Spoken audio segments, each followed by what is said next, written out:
अंगनावा में ब्याहन आइले भगवान हो।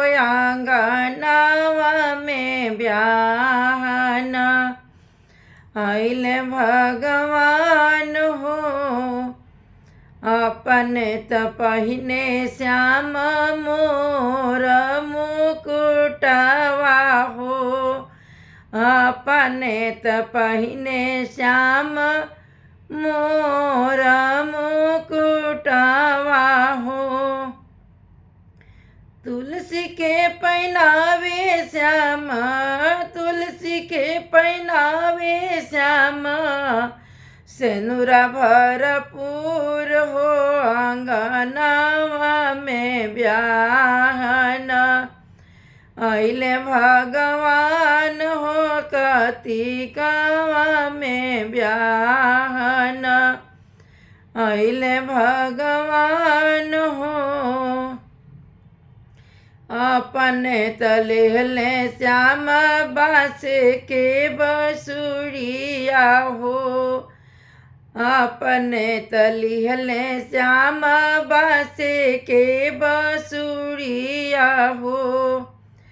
तुलसी के हाथवा में, तुलसी के हाथवा में चूड़ी भरपूर हो। कार्तिकवा में ब्याहन आइले भगवान हो।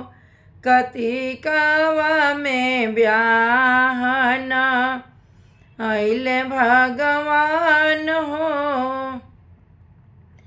अपने त पहिने श्याम पावे पैजनिया। अपने त पहिने श्याम पावे पैजनिया। तुलसी के पहनावे श्याम, तुलसी के पहनावे श्याम, पायल घुंघरूदार हो। कार्तिकवा में ब्याहन आइले भगवान हो। कार्तिकवा में ब्याहन आइले भगवान हो।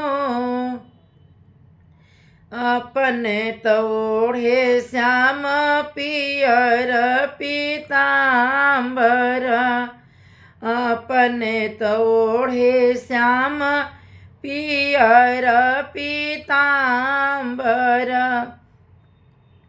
तुलसी के ओढ़ावे श्याम, तुलसी के ओढ़ावे श्याम, चुनरी चटकदार हो। कार्तिकवा में ब्याहन आइले भगवान हो।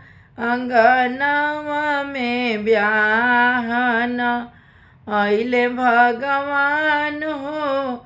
अंगनावा में ब्याहन।